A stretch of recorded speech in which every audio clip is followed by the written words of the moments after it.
আসসালামু আলাইকুম ভিউয়ার্স, আশা করি সবাই ভালো আছেন। তো দেখতেই পারতেছেন আমি একটা ডাটাই মোটরের ডাটাই ম্যাগনেটের শেপ চেঞ্জ করব। তো দেখতে পারতেছেন শেপটা আমি কিভাবে বসাইছি। তো দেখেন শেপটা কিন্তু মোটামুটি একবারে কমপ্লিট প্রস্তুত আছে। এখন আমি প্রেসার দিব, আস্তে আস্তে শেপটা এখান থেকে উঠবে। তো আপনারা একটু দেখেন, আসলে আমি কিন্তু এক হাতে মোবাইল ধরে আছি, তাই আমার আসলে অনেকটা দেখাইতে একটু মুশকিল হয়। তো যাই হোক, আমি কিন্তু প্রেসার দিব, এই যে দেখতে পারতেছেন। তো দেখেন শেপ কিন্তু আস্তে আস্তে উঠতেছে। হ্যাঁ, তো আপনারা যারা খুলতে পারেন শেপ, তারা তো আলহামদুলিল্লাহ ভালোই খুলতে পারেন, তাদের কোনো সমস্যা নাই। অবশ্যই যারা শেপ না খুলতে পারেন তারা এই ধরনের একটা মেশিন বানায় নেবেন। আমি এটা 5 টন জগ ব্যবহার করছি, 5 টনই জগ দিয়া হেরা এটারে কাজ করতেছি। আপনারা প্রয়োজনে আরও যদি মনে করেন আপনাদের বেশি ভারী কাজ হয়, তাহলে আপনারা আরও বেশি ভারী জগ ব্যবহার করবেন, যেমন 10 টন, 15 টন, 20 টন এরকম আসতে ব্যবহার করবেন। আপনারা যদি এই ধরনের মেশিন না বানান, আমি এই ধরনের মেশিন দিয়ে মোটামুটি 3-4 বছর যাবৎ কাজ করতেছি, আমার কোনো সমস্যা হয় না। আমি এইভাবে বানায় নিছি মেশিনটা। আপনাদের যদি মনে হয় এটা আপনাদের চলবে না, তাহলে আপনারা এর চেয়ে বড়ো মেশিন বানায় নিতে পারেন, অনেক হেভি। তো যাই হোক, আমি পুরোপুরি প্রেশার দিতেছি। প্রেশার দিয়ে মোটামুটি দেখেন যে উঠতেছে কিন্তু।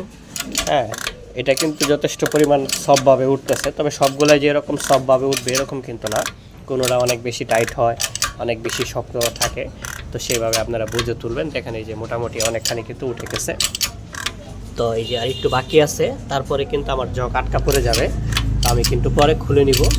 তো আপনারা একটু ওয়েট করেন, আমি পরে দেখাতেছি। আগে জগটা ক্লিয়ার, আমার যেহেতু হাতের ব্যবস্থা, এক হাতে মোবাইল ধরতেছি, তা আমি আগে কাজটা শেষ করে নিই, পরে আবার দেখাইতেছি আপনাদেরকে। তো ভিউয়ার্স দেখতেই পারতেছেন আমি এখানে একটা রড ব্যবহার করছি। আসলে এই রডটা এখানে সঠিকভাবে কাজ করবে কিনা আমি জানি না, তবে চেষ্টা করব। ভিউয়ার্স দেখেন আমি কিন্তু রডটা একটু বাঁকা হয়ে গেছিলো, তো আমি কিন্তু এটা আবার মোটামুটি ঠিক করে নিছি। তো আপনারা অবশ্যই এইভাবে ব্যবহার করবেন না। আমার কাছে মোটা রড থাকলে আমার সুবিধা হতো, যেহেতু মোটা রড নাই, একটা শেপ এই ধরনের কেটে একটা মোটা রড ব্যবহার করতে হবে। তো আপনারা এটা ব্যবহার করবেন না। তো যাই হোক, আমি একটু প্রেশার দিই, দেখি আসলে এটা কাজ করতে পারি কিনা। এখন কিন্তু প্রেশার কম, তো সেক্ষেত্রে এটা খোলার কথা, দেখি অবশ্য কাজ করতেছে। হ্যাঁ, আপনারা এই ধরনের কাজ করবেন না, আমি করলেও আপনারা করবেন না, কারণ এটা অনেকটা ঝুঁকিপূর্ণ কাজ। আমি আমার এটা মানে সীমিত একটা চাপ ছিল, তাই আমি এটা করে ফেললাম। তো দেখতেই পারতেছেন আমি কিন্তু রডটা খুলে ফেলছি, একবারে কমপ্লিট করে ফেলছি। তো এখন আপনারা এইভাবে যদি চান কাজ করতে পারেন, তবে আপনারা অবশ্যই একটা এই ধরনের একটা মোটা শেপ কেটে এই ধরনের টুকরা করে সেভাবে কাজ করবেন, তাহলে অবশ্যই অনেক সুন্দর হবে।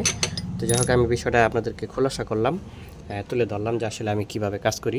তো আপনারা যদি আমার চ্যানেলে নতুন হয়ে থাকেন, তাহলে অবশ্যই চ্যানেলটা সাবস্ক্রাইব করে রাখবেন আর ভিডিওটা লাইক করবেন। তো ঠিক আছে, সবাই ভালো থাকেন, দোয়া চাই। আসসালামু আলাইকুম।